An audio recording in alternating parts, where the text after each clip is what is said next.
खुतबा दे रहे थे। लोग पूरी तवज्जो से खामोशी में सुन रहे थे कि अचानक कुछ लोग घबराए हुए दौड़ते हुए अंदर आए। इमाम अली अलैहिस्सलाम ने उनसे वजह पूछी। उन्होंने कहा, मौला, एक शेर इस तरफ आ रहा है, बहुत बड़ा है, हमें डर लग रहा है। इमाम अली अलैहिस्सलाम ने फरमाया, डरने की जरूरत नहीं, वो किसी को नुकसान नहीं पहुंचाएगा।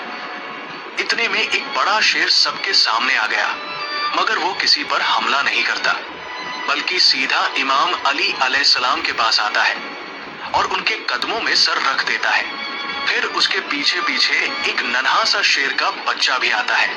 वो शेर, जो असल में एक शेरनी थी, इमाम अली अलैहिस्सलाम से कहती है, मौला, ये मेरा बच्चा है, इसका बाप अब इस दुनिया में नहीं रहा, मैं चाहती हूँ कि ये महफूज रहे, पल बचाए, मैं इसे आपके हवाले करने आई हूँ।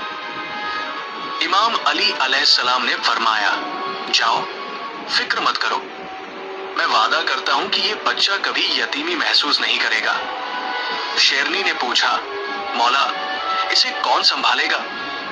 इमाम अली अलैहिस्सलाम ने जवाब दिया, मेरा बेटा हुसैन। इमाम हुसैन अलैहिस्सलाम यतीमों की देखभाल उससे बेहतर कोई नहीं करता। फिर इमाम हुसैन अलैहिस्सलाम को बुलाया गया। इमाम हुसैन अलैहिस्सलाम आगे आए, बच्चे को अपनी गोद में लिया, सर पर प्यार से हाथ फेरा और फरमाया, आज से इसका नाम अब्बू अल हारिस है, ये मेरे साथ रहेगा। शेरनी इत्मीनान से वापस चली गई और वो बच्चा इमाम हुसैन अलैहिस्सलाम के साथ पलने लगा, जैसे उसे अपना घर मिल गया हो। वक्त गुजरता गया। वो शेर का बच्चा, जिसे इमाम हुसैन अलैहिस्सलाम ने अपनी गोद में उठाया था, अब जवान हो चुका था। जहां जहां इमाम हुसैन अलैहिस्सलाम जाते, वो उनके साथ होता। अब वो सिर्फ एक जानवर नहीं रह गया था, वो इमाम का साथी, दोस्त और वफादार बन चुका था। लोग उसे अब्बू अल हारिस के नाम से जानते थे। वो जंगल से आया था, मगर उसका दिल इंसानों से भी ज्यादा नरम, सफर हो या आराम, अब्बू अल हारिस इमाम हुसैन अलैहिस्सलाम के कदमों से जुड़ा रहता था। मगर वक्त की तबीयत बदलती है। अब्बू अल हारिस जवान हो चुका था, उसका जिस्म ताकतवर, आवाज गूंजदार और चाल में रुआब और दबदबा आ चुका था। अब जब वो किसी गली से गुजरता, लोग सिहर जाते, दिलों में अजीब सा डर बैठने लगा था। एक दिन कुछ अरब के लोग इमाम अली अलैहिस्सलाम की खिदमत में हाजिर हुए और अर्ज किया, या अली अलैहिस्सलाम, वो शेर जो हुसैन अलैहिस्सलाम के साथ रहता है, अब बड़ा और खतरनाक हो गया है, हमें डर है कहीं किसी दिन कोई नुकसान ना हो जाए। ये सुनकर इमाम अली अलैहिस्सलाम खामोश हो गए। उनके दिल में अब्बू अल हारिस की मासूमियत और वफा की यादें थी, मगर वो इंसानों की फितरत और उनके डर को भी भली भांति समझते थे। वो घर तशरीफ लाए। इमाम हुसैन अलैहिस्सलाम एक कोने में खामोशी से बैठे थे।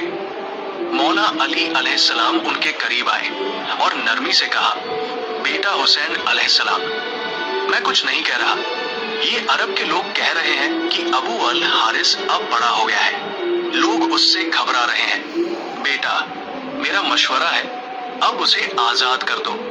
ये सुनकर इमाम हुसैन अलैहिस्सलाम ने सर झुका लिया। उनकी आंखों में नमी आ गई। थोड़ी देर तक खामोश रहे, फिर मौला अली अलैहिस्सलाम की तरफ देखा, हल्की सी मुस्कान दी और नरम लहजे में कहा, जी बाबा जान, जैसा आपका हुक्म हो। बाबा जान, बस आज का दिन निकल जाने दीजिए, कल ये आपको नजर नहीं आएगा। इमाम अली अलैहिस्सलाम ने पूछा, बेटा, आज के दिन में ऐसा क्या खास है? इमाम हुसैन अलैहिस्सलाम ने बाहर देखते हुए जवाब दिया, बाबा जान, शाम हो गई है, ये वक्त किसी को घर से निकालने का नहीं होता, ये वक्त तो छाव देने का होता है, धूप से बचाने का, ना कि धूप में छोड़ने का। इमाम अली अलैहिस्सलाम ने अपने बेटे को सीने से लगा लिया। कोई जवाब नहीं दिया, सिर्फ खामोशी रही। वो खामोशी जिसमें वो सब बातें थी जो लफ्जों से आगे होती है। रात बीत गई। जब शहर का वक्त हुआ, इमाम हुसैन अलैहिस्सलाम उठे, तहज्जुद की नमाज अदा की और रोज की तरह अब्बू अल हारिस के लिए खाना लेकर बाहर आ गए। अब्बू अल हारिस ने हैरत से देखा और पूछा, मौला, आज इतनी सुबह? इमाम हुसैन अलैहिस्सलाम खामोश रहे। कुछ देर बाद बैठे और बड़ी नरमी से सारी बात अब्बू अल हारिस को बता दी। ये सुनते ही अब्बू अल हारिस खामोश हो गया। उसकी आंखों में वो खामोशी आ गई जो सीधे दिल पर असर करती है। फिर कुछ लम्हों के बाद उसने सर झुका कर कहा, ठीक है मौला, मैं चला जाऊंगा, लेकिन एक शर्त है। इमाम हुसैन अलैहिस्सलाम ने पूछा, क्या शर्त है अबू अल हारिस? अबू अल हारिस ने सर उठाया।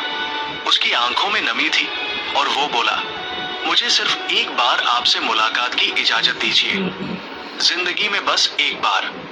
ये सुनकर इमाम हुसैन अलैहिस्सलाम कुछ देर चुप रहे। फिर फरमाया, याद रखना अबू अल हारिस, तारीख होगी 10 मुहर्रम सन 61 हिजरी, जगह होगी करबला, एक टीले के पास। तुम्हें एक आवाज सुनाई देगी, बस वही वक्त होगा हमारी आखिरी मुलाकात का। उसी आवाज पर चले आना, वहां मैं तुम्हें याद करूंगा। अब्बू अल हारिस ने